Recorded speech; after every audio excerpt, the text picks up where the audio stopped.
हैदराबाद, जूनागढ़ और कश्मीर का जुड़ना। तो यहाँ पे हमने पिछले वीडियो में जो है जाना था कि यहाँ पे जो है 559 राज्य जो है उन्होंने भारतीय संघ में जुड़ना जो है स्वीकार किया था, और वे 559 जो देशी राज्य थे वे भारतीय संघ में विलीन हुए। तो अब यहाँ पे हमें जो है हैदराबाद, जूनागढ़ और कश्मीर का जुड़ना जो था उसके विषय में बताया है। हैदराबाद, दक्षिण भारत में स्थित हैदराबाद राज्य के निजाम ने अपने राज्य को 15 अगस्त को स्वतंत्र घोषित किया। उसकी भौगोलिक परिस्थिति की ओर ध्यान देने पर ऐसा लगा कि उसे भारत के साथ जुड़ना चाहिए। वह चारों ओर से भारतीय संघ के प्रदेशों से घिरे होने के कारण वह एक स्वतंत्र राज्य के रूप में नहीं टिक सकेगा, इसका ध्यान दिलाया गया। परंतु निजाम ने स्पष्टता की कि यदि देश का विभाजन होगा तो भौगोलिक कारण से पाकिस्तान में और वैचारिक कारण से भारत में नहीं शामिल हो सकेगा। इसके कारण वह स्वतंत्र रहना पसंद करेगा। तो यहाँ पे हमें बताया है कि दक्षिण भारत में जो है स्थित हैदराबाद राज्य के जो निजाम ने अपने राज्य को 15 अगस्त को स्वतंत्र घोषित किया था, और उसकी भौगोलिक परिस्थिति जो थी उस पर ध्यान देने पर ऐसा लगता था कि वह भारत से जुड़ना चाहिए, क्योंकि वह चारों ओर से भारतीय संघ के जो प्रदेश थे उसमें घिरा हुआ था, जिसके कारण से वह जो है एक स्वतंत्र राज्य के रूप में नहीं टिक सकेगा, इसका ध्यान दिलाया गया। परंतु निजाम जो है उन्होंने यह स्पष्टता की कि यदि देश का विभाजन होगा तो भौगोलिक कारणों से पाकिस्तान में और वैचारिक कारण से भारत में शामिल नहीं हो सकेगा, इसके कारण वह स्वतंत्र रहना ही पसंद करेगा। निजाम को समझाने के लिए बातचीत शुरू की। निजाम की ओर से बातचीत करने वाले को सरदार पटेल ने स्पष्ट बताया कि हैदराबाद की जनता भारतीय संघ में मिले, इसी में सबका हित है। निजाम के अधिकारियों और सेना ने प्रजा पर अत्याचार करना शुरू किया। स्थिति असह्य बनने पर परिस्थिति से तंग आकर भारत सरकार ने पुलिस कार्रवाई करके हैदराबाद को भारतीय संघ में मिला दिया 18 अगस्त 1948।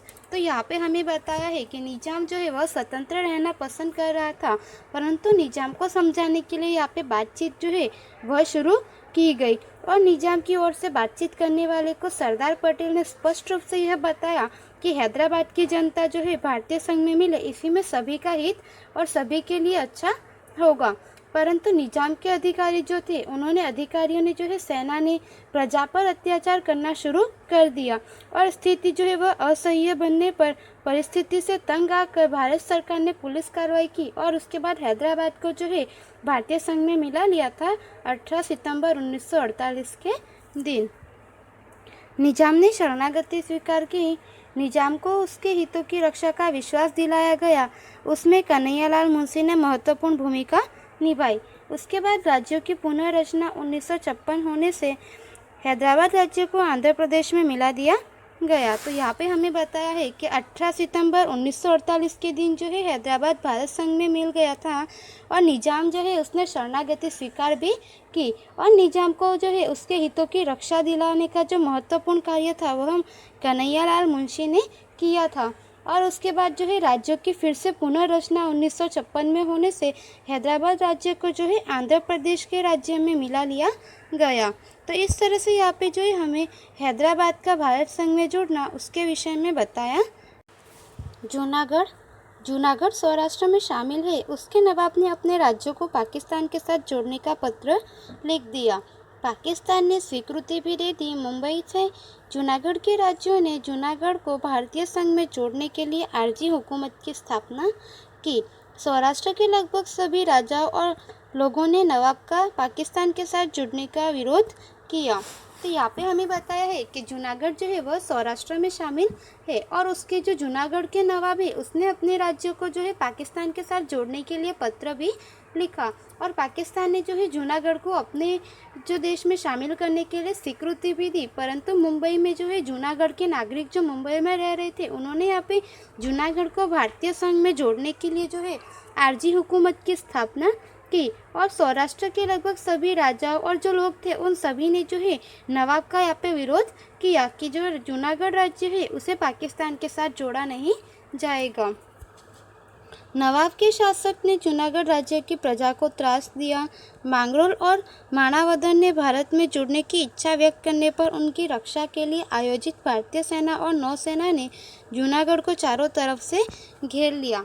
तो यहाँ पे हमें बताया है कि यहाँ पे जूनागढ़ के नवाब और जूनागढ़ के जो राजा और लोग थे उन सभी ने यहाँ पे नवाब का विरोध किया, जिसकी वजह से नवाब के शासक ने जूनागढ़ में रहने वाले राज्य की प्रजा उन्हें त्रास दिया।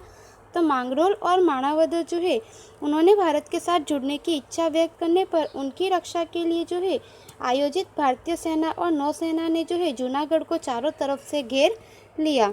जूनागढ़ का नवाब पाकिस्तान चला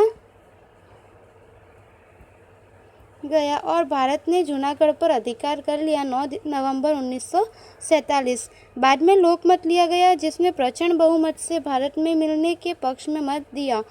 इस तरह सरदार पटेल की बुद्धिमानी और जूनागढ़ के नागरिकों की प्रबल इच्छा शक्ति द्वारा जूनागढ़ का भारतीय संघ में विलय हो गया। तो यहाँ पे हमें बताया है कि जूनागढ़ के जो नवाब थे उन्होंने वहाँ की प्रजा को त्रास दिया और उसके बाद में जो वहाँ के नवाब थे वे पाकिस्तान चले गए और भारत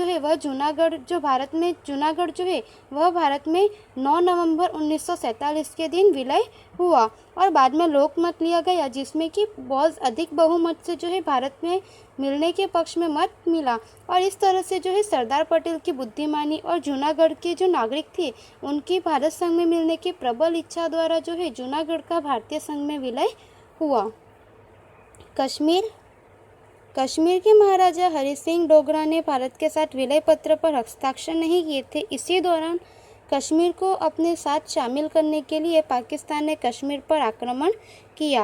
अत्याचार, लूटपाट होने से राजा हरि सिंह ने भारत से सैनिकों सहायता की मांग की, परंतु उसने विलय पत्र पर हस्ताक्षर नहीं किया था, इसलिए उसे हस्ताक्षर करने के लिए भारत तरफ से कहा गया। तो यहाँ पे हमें बताया है कि कश्मीर के उस समय जो राजा थे हरि सिंह डोगरा, उन्होंने भारत के साथ विलय पत्र पर हस्ताक्षर नहीं किया था और इस दौरान पाकिस्तान ने कश्मीर को अपने साथ जोड़ने के लिए यहाँ पे पाकिस्तान के द्वारा कश्मीर पर आक्रमण किया गया और आक्रमण जो था वह अत्याचार, लूटपाट वगैरह होने से जो कश्मीर के राजा हरि सिंह थे उन्होंने भारत से सैनिक सहायता की मांग की, परंतु उन्होंने फिर भी विलय पत्र पर हस्ताक्षर नहीं किया था, इसलिए उन्हें यहाँ पे अब हस्ताक्षर करने के लिए भारत की तरफ से कहा गया।